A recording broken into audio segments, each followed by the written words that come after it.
Hola queridos oyentes, bienvenidos a un nuevo programa de Firmes en la Verdad. Tenemos en el teléfono a la doctora Rafi Santos, que es neuropsiquiatra, es CEO de la Fundación Humane, es presidente del Instituto Español de Resiliencia y de la Sociedad Española Antiestrés y Postraumática. Rafi, me alegro mucho de tenerte con nosotros. Corrígeme si en algo he dicho algún cargo mal. Todo bien. Sí, pero estamos encantados de tenerte para hablar de lo que es la resiliencia, de lo que tú eres presidente, ¿no?, del Instituto Español de Resiliencia, y probablemente habrá personas que no saben qué significa la palabra resiliencia. ¿Nos podrías hablar de ello? Pues muy bien. Lo que es difícil es pronunciar ese nombre, ¿verdad? Sí, Resiliencia. Sí. Porque es verdad que es un nombre bastante nuevo. Sí. La Real Academia lo ha aprobado pues hace un par de años. Uh-huh. Y aunque el concepto lo llevamos trabajando 20 años ya. Uh-huh. Nosotros trabajamos el trauma, por eso presido esa sociedad científica, sí, que es la Sociedad Española de Estrés Postraumático. Trabajábamos psiquiatras ante pues acontecimientos muy traumáticos, como pueden ser pues terrorismo, guerras, violencia, o también procesos naturales pues de un huracán, o sea, donde hay grandes pérdidas, sí, y se da el trauma. Trabajábamos reconstruyendo a la persona para que pudiera afrontar esos acontecimientos terribles, ¿no? Uh-huh. Y veíamos que hay dos tipos de personas. Hay gente que se viene abajo, gente que después de pasar ese acontecimiento traumático fuerte, sí, donde pierden la vida muchas personas, pues se hacen mejores, se crecen ante la adversidad. Y eso lo llamábamos crecimiento postraumático, así a nivel internacional se llama de esta manera. Sí. Pero poco a poco hemos visto que el ser humano necesita fortalecerse ante adversidades de la vida, normales y corrientes, que no tiene por qué ser una cosa muy grave, sí, o esperar a una guerra o a un terrorismo, sino en el día a día, pues una persona a lo mejor que le dan un diagnóstico difícil, de una enfermedad incurable o degenerativa, o que tiene una muerte de un familiar, que todos vamos a pasar por esos acontecimientos, sí, que potencialmente son traumáticos. Y entonces intentamos acercarlo a lo que es la población, decir, se puede uno crecer ante todo esto, y eso se llama resiliencia. O sea, si tuviéramos que definirlo, pues sería la capacidad que tiene el ser humano de afrontar la adversidad de forma constructiva. Y la resiliencia tiene que ver, tú eres neuropsiquiatra, tiene que ver con el cerebro. Entonces esto, toda persona tiene esta capacidad de resiliencia, sí, o puede aprenderla. O sea, la gran noticia es que hay personas que tienen una capacidad innata, o sea, son como si dijéramos más fuertes ante la adversidad de una manera natural. Uh-huh. Parece ser que hay un tercio de la población que tiene un gen específico, que son también más optimistas, ¿no? Se les ve como... Eso te iba a preguntar, que si tenía algo que ver con el optimismo. Exactamente, sí. Es como que viven sin miedo, que son gente como más confiada, que se lanzan. O sea, eso hay un tercio de la población que lo tiene de una manera innata. Uh-huh. Y está ligado pues a un gen, ¿no? Pero la gran noticia es que todos podemos aprender esas herramientas para no tener miedo ante el futuro, ante lo que la vida nos traiga, ¿no? Sí, porque sí, tenemos mayor capacidad de lo que pensamos. O sea, a veces yo digo que la vida no nos dé lo que podemos soportar, porque es muchísimo la capacidad del ser humano de poder aguantar adversidades y además crecerse. Entonces, eso sí que se puede aprender, y por eso es tan bonito pues el proyecto del Instituto Español de Resiliencia, donde tanto personas individuales como colegios, como empresas, como colectivos de cualquier tipo, pues pueden aprender a desarrollar la resiliencia y a enseñarla en sus colectivos. Claro. O sea, un maestro, por ejemplo, puede decir, pues yo quiero que mis alumnos aprendan a ser fuertes ante la adversidad, a tolerar bien la frustración, que hoy día pasa tanto, pues que los niños están sobreprotegidos y quizá de cualquier pues no sé, cosa que no sale como ellos quieren, se vienen abajo, se frustran, Sí, hay es mucha verdad. depresión. Sí, Entonces, porque hoy día hay quizá como en los niños existe como una depresión o algo o falta de interés por tener todo tan hecho, ¿no? No tienen dificultad ninguna, ¿no? Todo se lo dan resuelto y quizá te influya en un carácter como un poco amorfo, como desinteresado por la vida en esta sociedad de consumo, ¿no? Y de bienestar. efectivamente, eso es el producto, el resultado de una educación. O sea, cuando un padre sobreprotege a un hijo con tal de que no sufra, se lo hace todo, pues no va a poder tener toda la vida un padre al lado. Claro. En el momento en que ese hijo va creciendo y asoma un poco al mundo exterior, da lo mismo que sea el colegio que sea luego el trabajo, el futuro trabajo, o pues en el momento en que las cosas no salen como lo tenía previsto, no tiene herramientas de haber crecido. Mira, yo te voy a contar un ejemplo para que se vea muy claro, ¿no? Cuando yo era pequeña a mí me gustaba mucho todo el tema de los gusanos de seda, de que se va creando pues la larva, la mariposa, sí, tal. Sí. Cuando la larva crea lo que es lo que es el este de el seda, capullo, ¿no? el capullo. El nido ese que hace Sí. la larva, ¿no? Bueno, pues ahí, si alguna vez, pues por darme pena, voy a ayudar a esa mariposa a que salga, le cortas un poquito el caperuchón ese del gusano de seda, esa mariposa no puede volar, porque necesita poner como todo el esfuerzo para romper por sí misma esa pues caperucha, ¿no? que ha organizado. Sí. Si se le ayuda, pasa lo mismo con los hijos.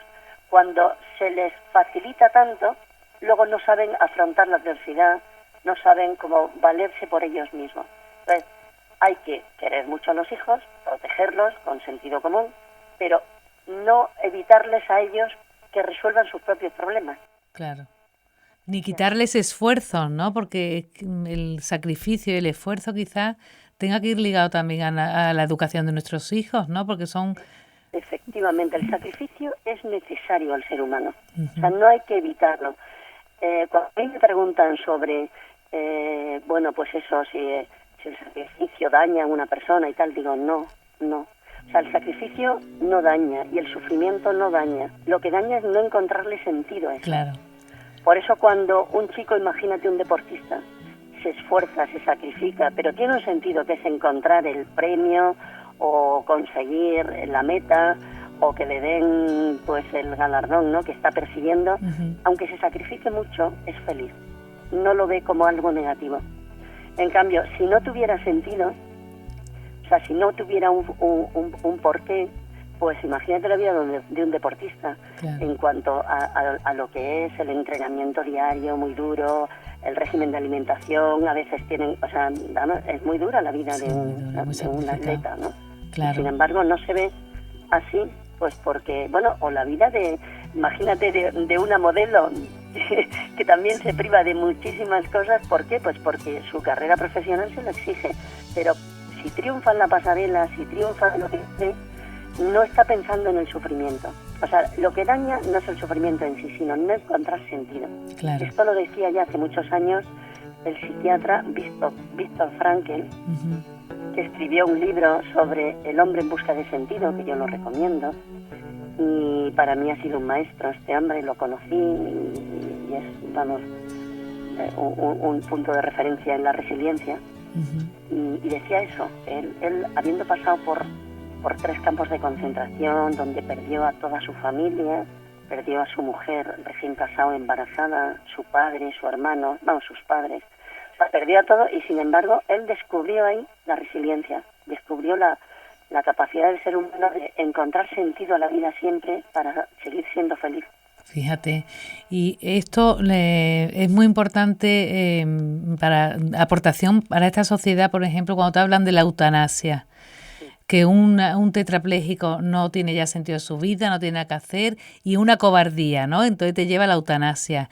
Y creo que la resiliencia precisamente está no evitando la cobardía del ser humano, ¿no? Te hace buscar miras más altas. Efectivamente, mira, una persona, o sea, está innato en el ser humano querer vivir y querer ser feliz.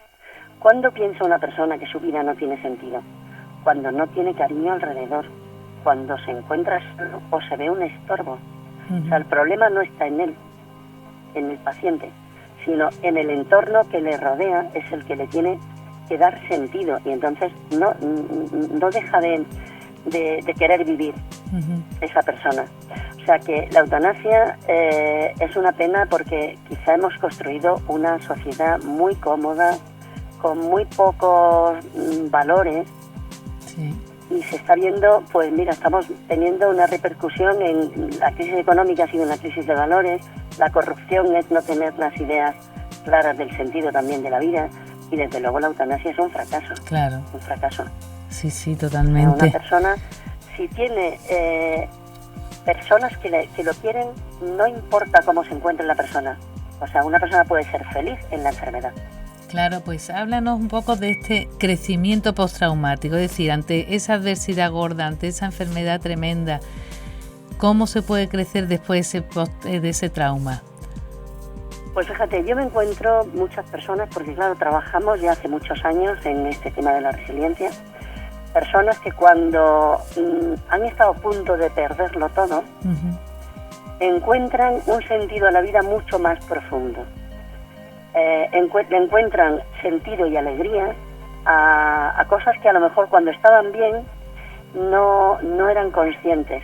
Por ejemplo, nos puede pasar a todos que ante el éxito, ante tener una vida muy llena, pues como nos puede pasar, pues continuos viajes, conferencias, tener que compaginar mucho trabajo, uno no tiene tiempo quizá para lo importante, que es la propia familia, el tener amigos, el tener una vida más humana. Nosotros hemos creado una fundación para trabajar todo esto que se llama Fundación Humanae. ¿Por qué? Porque lo que queremos es construir una sociedad más humana donde se vuelva a vivir, pues que todos necesitamos la ayuda de los otros. O sea, que nadie es por sí mismo suficiente. Y sin embargo la sociedad actual nos lleva a que la gente es muy independiente. Si acaso se ocupa es de su propio núcleo pequeñito, de quizá pues su pareja y un hijo, 2 hijos, o sea, y ya está, o sea, es una sociedad muy individualista. Sí. Y eso daña al ser humano porque tenemos necesidad de construir pues esas redes sociales, pero que sean de verdad con contenido, de ayuda de verdad de unos a otros, de crear como una gran familia. Sí, fíjate, y claro, eso enriquece al ser humano. Y cuéntanos la Fundación Humanae, ¿cuántos años lleváis? Pues mira, la fundación empezó en el año 2000 con algunos programas.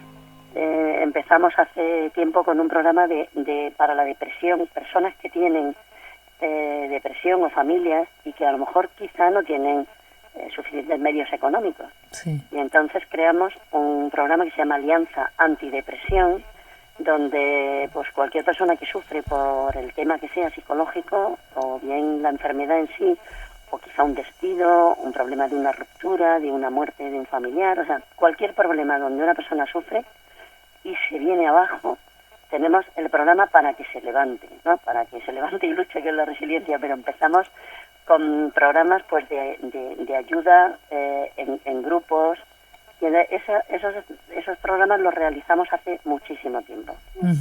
Luego ya la fundación ha ido creciendo y ya trabajamos con niños, adolescentes y adultos en cualquier situación. O sea, puede ser, imagínate, pues un niño en el colegio que está recibiendo pues acoso de bullying, ¿no? De ciberbullying, o de que hay muchísimo. Y está sufriendo. Sí. O puede ser pues un problema de un adulto de que lo han despedido del trabajo o que se ha roto su proyecto de pareja o de matrimonio.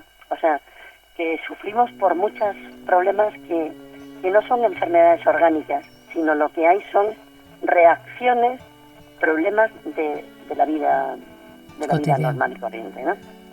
Oye, y esto que has nombrado del bullying, por ejemplo, ¿qué hacéis? ¿Preparáis a este niño para hacerse fuerte ante la adversidad, ante ese bullying? Bien, sí. ¿Eso es sacarle la resiliencia, su capacidad de resiliencia o qué? Trabajar la capacidad que tiene de afrontar eso sin miedo. Sí que creamos en el propio colegio algunas reuniones con padres y con profesores para que vean la importancia que tiene. Incluso hemos trabajado programas con voluntarios de la Policía Nacional, porque a veces hay denuncias y cosas importantes. Ha habido incluso niños que se han suicidado por tener un acoso que no han sabido responder de una manera adecuada, ¿no? Entonces tienden a aislarse, se encierran en su casa, no quieren ir al colegio porque tienen miedo a ser acosados o a que se rían de ellos en las redes sociales. O sea, hay problemas bastante importantes. Pero ¿qué hacemos? Trabajamos tanto con el niño, con la víctima, como con el acosador, para que sean conscientes de que hacen daño aún sin quererlo, aunque les parezca que es una broma, un juego, son muy dañinos, ¿no? Claro, Entonces trabajamos de esa manera, pero siempre creando resiliencia. Fíjate. O sea, cómo afrontar esa adversidad sabiendo que tiene los recursos dentro, o sea, que no tiene que huir, sino aprender a afrontarlo. Y hablando de esto también, claro, ese niño y la persona ante cualquier adversidad, contrariedad o experiencia fuerte, el miedo, ¿no? Existe el miedo en nuestro cerebro y eso te llega a bloquear. Exactamente. Y me imagino que trabajáis también en ese sentido, ¿no? También, sí. Los miedos hay que desmitificarlos, porque cada uno tenemos el potencial dentro, o sea, nuestro propio cerebro viene preparado para la supervivencia. Yo digo que es el mejor invento que traemos de fábrica ya, ¿no? Sí. O sea, que el ser humano tiene una capacidad de responder pues casi infinita. Lo que pasa es que tiene que aprenderlo y a veces pues no nos lo han enseñado. O sea, ¿quién nos puede enseñar esto? Pues en la propia familia. Y luego también los tutores, los maestros en los colegios tienen que desarrollar la personalidad de una manera adecuada. Entonces, si una persona no aprende, incluso las circunstancias de la vida le llevan a venirse abajo, pues tenemos que preparar unos programas que el que quiera puede acudir a la sede de la Fundación Humanae, o bien por correo electrónico si no vive en Madrid. Eso. Porque vosotros estáis en Madrid, ¿no? Nosotros estamos en Madrid, estamos en Pintor Rosales 16, o sea, frente al Parque del Oeste, qué magnífico. Pero que la gente que no reside en Madrid también se puede poner en contacto con nosotros, claro, para poder, pues online o por Skype, o sea, nosotros atendemos a mucha gente fuera de toda España. Hombre, que es muy interesante porque estáis justo tocando una, como si dijéramos, pieza clave de la sociedad actual, ¿no? Porque es que hay muchísima sobreprotección en los niños, muchísimo miedo en los niños por este bullying que has nombrado, también mucho cáncer en personas adultas ya que lo sufren, en fin, mucho que aprender. Fíjate, avanza y cada vez hay mayores diagnósticos de todo. Antes no se sabía, la gente pues acababa muriéndose y no se sabía muy bien. Hoy día, pues la medicina y los medios que tenemos de diagnóstico, pues todo lo que es resonancia magnética, el PET, el SPET, o sea, todo tipo de, pues nos podemos adelantar mucho, y entonces el diagnóstico es lo que hace que una persona muchas veces se venga abajo. Claro. Porque pues a lo mejor te diagnostican una enfermedad degenerativa o un cáncer, pero muy a tiempo. Entonces tiene la versión buena, que lógicamente cuanto antes se diagnostica se puede tratar, si no tiene pues una actuación, al menos un tratamiento donde esa persona puede vivir muchos años muy bien. Pero claro, el diagnóstico asusta. Claro. Y luego también la gente se mete en Google a ver, pues imagínate, una esclerosis múltiple, tengo ahora un caso cercano, ¿qué es? ¿Cómo afecta? Y tal, y entonces antes de que tengas síntomas ya estás hundido. Sí, es verdad. Porque es lo que te va a venir y tal, igual. Y luego cada persona evoluciona de una manera distinta, o sea, cuando llega los síntomas, la enfermedad, uno tiene mayor capacidad que cuando lo sufre anterior, ¿no? Sí. O sea, yo a veces hago la broma de que mucha gente se muere la víspera, ¿no? Sí. Porque siempre está pensando, ay, ¿y si me pasa no sé cuánto? Sí. ¿Y si tengo tal problema? Sí. ¿Y si...? Y ese adelantarse es el miedo. Claro, sí, Entonces tenemos que trabajar la resiliencia para vivir pues el hoy y el ahora. O sea, el momento actual, saber que siempre contamos con recursos, pero que no hay que anticipar el futuro. Y a veces digo, mira, si tuviera uno que beberse todo el agua que me voy a beber en una semana hoy, pues me ahogo. Claro. Y sin embargo, pues cada día uno bebe pues lo correspondiente y es agradable. Claro. O incluso lo necesario siempre se puede.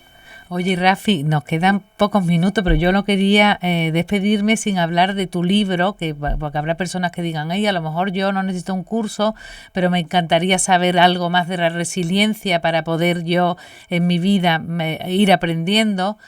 Háblanos de tu libro. Mira, precisamente yo hay veces que digo, cuando una persona sufre por algo o por todas estas cosas que nos pueden pasar, cuando una persona está sufriendo porque ha perdido un ser querido, o porque ha sido despedido, o por un diagnóstico malo de una enfermedad, a veces uno no sabe qué decir. Y dice, bueno, pues ten ánimo, estoy contigo, no procura sobreponerte, pero uno no tiene argumentos. Sí. Y a veces es bueno regalar un libro donde te van metiendo poquito a poco, te van dando qué situaciones puedes pasar y qué tienes que hacer. Sí. Cómo puedes aceptar esa realidad difícil, cómo te puedes adaptar a esa situación y cómo puedes luchar y sobreponerte. Entonces sí que es verdad, como decías tú, que quizá lo más fácil es decir, mira, toma, aquí te vas a encontrar herramientas, o leerlo y contárselo, depende, ¿no? Sí. Pues el libro, mira, se llama Levantarse y luchar, precisamente porque ante las dificultades de la vida uno tiene dos caminos, o bien no soy capaz y me vengo abajo y caigo abatido, o digo, venga, no lo voy a afrontar, voy a afrontarme y luchar contra esto, y entonces descubro la fuerza interior. Y eso tú dices que puede, ¿no? Una persona que sea pesimista de carácter puede aprender esto. Eso lo trabajamos nosotros desde la psiquiatría. Si nosotros somos capaces de afrontar de una manera positiva cualquier adversidad, y eso es enseñar a pensar, si podemos afrontar eso, vamos a poder afrontar cualquier acontecimiento. Claro, que está fenomenal. ¿Sabes? O sea que podemos con todo. Tenemos un equipo muy bueno, sí. Y estamos dispuestos a servir a cualquier necesidad, cualquier cosa que necesite cualquier colegio, empresa. Tenemos, el equipo preparado para además especializados en eso, en niños, en adolescentes, en adultos, en problemas, de trauma. Pueden entrar a lo mejor en la página web, que puede ser del Instituto Español de Resiliencia, sí. O en la página web de la Fundación UNAE, y encontrar los recursos que necesitan y contactar con nosotros. Muy bien. Podemos atender a personas en toda España y desde luego si viven en Madrid, porque pueden venir físicamente aquí a la sede en Pintor Rosales. Pues muchísimas gracias, Rafi, ha sido, ya te digo, gracias, un gusto tenerte. A vosotros por darme esta oportunidad, ¿vale? Bueno, pues hasta otro día, ¿eh? Un saludo. Un saludo. Mariana. Adiós. Adiós.